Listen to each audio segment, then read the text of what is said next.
one of the things Mike was saying yesterday was that you're practicing hard as a group, but may need to practice a little better, a little more efficient. Can you talk about what your talks are there and what you're seeing in practice is not translating onto the field? Yeah, again, we do practice hard. Our guys, they're out there, they're running. The GPS says that. I think, the efficiency of it is, like we talk about playing with your pads, the physicality. You're limited with how much you can practice in pads in this league and training camp. And so I think the really good teams and the teams historically that I've been around are very, very good practice teams. Like, they enjoy the competitive environment. The one thing that's been cool over the last couple weeks, I think we've done a really good job with, is having competitive periods against the defense. So there's so much that goes into practicing when you're going and you're having a scout team or a look squad that's trying to go and create the Detroit looks or the Pittsburgh looks or whatever it is. So we really enjoy the competitiveness of going against the defense and Coach Zim and those guys. But again, the word hard is probably not the exact word. The word is, hey, just more efficient, more physical, working the combination block. And it's not just the competitive team reps. It's working on O-line fundamental, right? Working on running back pass protection, working on red zone one-on-ones, things like that, because the game is very different when you're in pads and you're running around in shorts. And that's why you always want to be a little bit, slow to evaluate players in shorts, right? Like OTAs anymore, right? You go out there for OTAs, it's like, oh man, that guy looks really good. Well, it's not real football. And so I think that's what the emphasis for us moving forward is when we are practicing in pads. It's the physicality, the efficiency of it, because this is a team that works. They're going to work. They're going to answer the bell every week, and I think that that's what we love about the locker room. Brian, Todd Archer with ESPN. With Dak, there's always a lot of attention on him, right? And the takeaway or the giveaways are higher than I know he and you probably want. Do you think he's pressing to be perfect or close to it in his play? I don't think so. Obviously the interceptions and the turnovers in general, with all of us offensively, you're not going to win a game with 5 giveaways. We know that, especially against a good team. I don't think so. I think, the way games get sometimes, and we've played in some lopsided games this year. Things happen, but no, I don't think so. I think each plays its own. Interceptions happen for different reasons. Turnovers happen for different reasons. But I don't think he's pressing. I think he knows who we are. I think for us, we just haven't been able to play a ton of football that's been very complimentary. I think, I told the guys yesterday in meetings, like, it's a very humbling business. I mean, it is. Been doing it a long time. Like, you come home and you land at whatever time, 6 a.m. on Monday, and you think you're the greatest offense in the world. You go into Pittsburgh, you have 2 long touchdown drives, 14 points in the fourth quarter against a good team in a cool environment.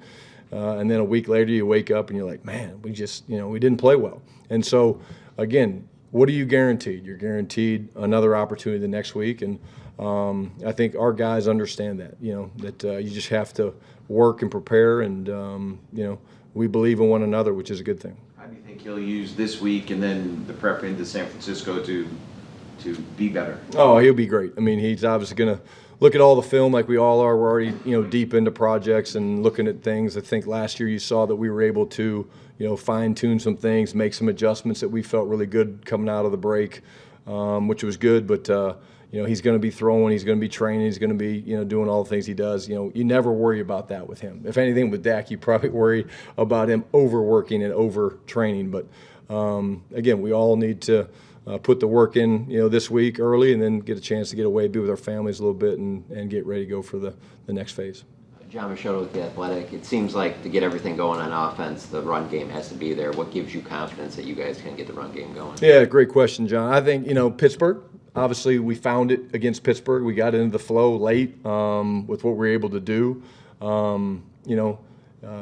When we're able to play that type of scheme and that type of game, we're able to sustain drives. Again, the 2 Pittsburgh drives late, one was 14, one was 16. I mean, it was probably our best example all year of complementary football. But again, when you're behind the 8 ball and you're playing from behind and you're having to throw it so much, it's hard. And there's trips at the plate that you'd like to balance those numbers out. I think we were way below I think we were 42 rushing attempts and completions in this past game, whereas the week before we were 60. And I think the Pittsburgh would be the first thing I'd say to you is that we know we can run the football. We need the opportunity to do it. We need to be better. We're studying the hell out of it right now, trying to figure, okay, what are our best run styles? What are our best concepts that we like? Is it inside, outside? What are the play types we like? And that'll give us some answers, which I think will help us feel good going into next week's prep for San Fran. And then just kind of where would you say Dalvin Cook is? Yeah, again, same question each week. He's doing better. He's getting more and more comfortable, I think, terminology-wise. He's getting more reps. And now it's just trying to find the way to how it fits, the puzzle and how it fits. And again, that's not just an offensive question, right? That's a defense, that's a special teams. And so he is doing a really good job with the things we're asking him to do. And if the puzzle fits correctly, he'll be ready when called upon. Brian, CeeDee of The Athletic. I know CeeDee missed all of OTAs and training camp, but it's him and Dak are two vets, second year in this system. Are you surprised at how long it's taken for those two to get on the page that we've seen them be on in the past? No, I don't think so. I think, again, with most things with us, it's been the inconsistency of it. I mean, there's the play against the Giants, right? The big play where he throws the one-on-one ball and CeeDee makes the catch and steps inside and goes for a touchdown. We were off on a couple plays last week. There's a couple third downs. There's a red zone play or two. But no, again, it's kind of the way that we've been performing. It's been some good and it's been some bad. And so how do you solve that? Do you change and throw everything out? No. Do you panic? No, absolutely not. You emphasize practice. You emphasize meetings. You talk about it. You prepare. You show clips. These guys do a really, really good job of communicating. And again, that's the good thing. Like, you're not worried about the relationship, right? You're not worried about, okay, hey, these guys don't know how to connect and talk and things like that. They talk like they're brothers. They talk, and sometimes they get excited with each other. But again, I think more than anything, it's just the consistency. We have to be more consistent. They can be more consistent together, and that'll show up hopefully in the next phase of the season. With this extended look that Jalen's getting at the number 2 spot with Brandon out, how do you feel like he's progressing? Conversation with him was the number 3 guy coming into the season, but with this elevated role now. Yeah, next man up, and I think he's done some really, really good things. Made a nice 50-50 ball catch the other day against Detroit. Obviously had the game winner against Pittsburgh. The thing that we love about JT is his ability to win at the breaking point. So when you're playing these teams that play match coverage and want to play things man-to-man, your job to create separation is to win at the breaking point. And sometimes it's for different reasons. Sometimes it's your footwork. Sometimes it's being physical. JT's a big, strong, physical guy, plays with that type of demeanor. And so I think he's maximizing the opportunities. We see a young player that's continuing to ascend, and we feel very, very strongly that he's just going to be a very, very good player for a long time in this league. Calvin Watkins, Dallas Morning News. Has it been difficult to kind of define guys' roles in the running back room this year? Calvin, I'd probably say, again, I think we have a good idea of how we think it goes. Each game's going to be different. And when you use the word committee, and you guys are probably tired of hearing me say committee or us talk about committee, but it really is what it is. And yeah, at times it's frustrating when the game doesn't turn out the way you want it to turn out. And you're like, oh man, he didn't get enough touches, or he did get as many touches as we thought. And but frustrated. No, you just stay the process, man. Like this, again, I'm gonna say it again. This business is one that it's not for everybody, right? Some people can't handle it. They don't like it. It just gets hard, and we're not wired like that. We're not wired like that as a locker room, as an offense, as a coaching staff, and we are very hungry to find the solutions and figure out what that right flow is. And at some point when we have the perfect game, you'll probably be like, was that what you're looking for? And I'll probably be like, close, but maybe not exactly. Brad Sham, 105.3 The Fan. Brian, you alluded to last year.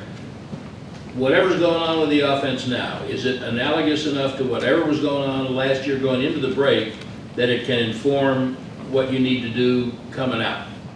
Well, yeah, I think so. I think, again, we take this week seriously. We take our preparation in terms of looking back. You finally got 6 games, and you can take a deep breath and say, okay, let's look at the 6 games. And it really is it's kind of a cool process, because you have to take out certain things, like you take out when we're down and playing from behind. So you take those out of some of your run cut-ups and some of the things you're looking at, because you really want to evaluate when you're playing complementary football. Okay, what's first, second down run look like compared to pass, and then third down protections. So it's a very long, arduous process where you talk about things that you want to change, adjust, and emphasize. Those are our three buzzwords, Brad, is what can we change? What do we need to change? What can we adjust? It's a simple tweak. And then what do we need to emphasize more? And so those are the puzzle that we'll try to piece together. And each area will have its own write-up, and then we'll present that to the players when they get back. And I think it's that part of when the players get back, expressing to them, hey, this is what we've looked at. Okay, this is what the film shows. Now here's how we go, and we go put it into place. And again, I think that the pieces are in place for us to do what we did last year, and that's what we expect to do.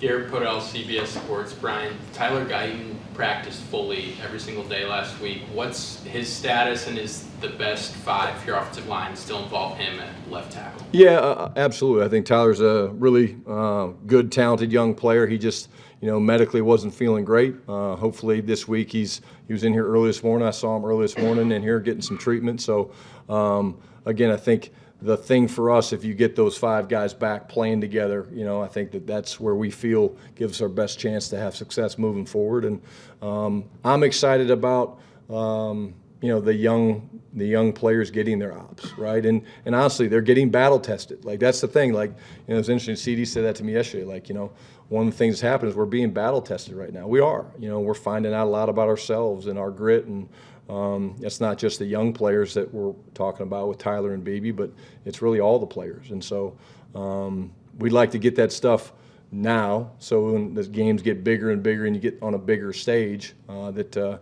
you feel equipped to handle it. So I think you'll have a great week talking about Tyler Guyton. I think you'll have a great week getting ready to go, and hopefully that'll be our starting five. And then the last one, Patrick. Hey Brian, Patrick Walker, DallasCowboys.com. So last year, CeeDee Lamb had a record-setting campaign, and basically that was his coordination ceremony as one of the top two receivers in the league. So coming into this season, I know all of you guys knew that he'd be treated differently from a defensive standpoint. Cloud coverages, they're happening much earlier in the game. Going into the bye week, having 6 games as a sample size now, what are those conversations like so that coming out of the bye, you can kind of try to defeat those going forward consistently over 4 quarters? Yeah, it's an awesome question because there's a lot of different ways to double a elite receiver, right? You see it with Justin Jefferson, you see it with CeeDee, is you can cloud to him. You can send 2 people at him in man-to-man, so you can cheat a safety to him when he's backside by himself. So there's multiple ways to do that. So it's evaluating how they're doing it. Is it the post safety leaning one way? Is it the drop-in safety that's running right to him? So that's the first thing that we're looking at right now. And then CeeDee is good enough to where he can beat double teams. But based off of the looks, if it's a cloud type corner, you beat it a different way than you would if it's a true bracket or a true double team. If David and Todd were trying to play me in and out, we have different ways of attacking that than if it was Calvin playing a tilt safety. So looking at how the defense has done it, number one, knowing that people will change it, and then looking at the concepts that attack those things. But they had a double on him one of the later third downs in the game, and again, we just kind of off with it. He and Dak kind of got cross-faced a little bit on it, and but that's how we'll look at it. Awesome. Thanks, Sean. Thanks, guys.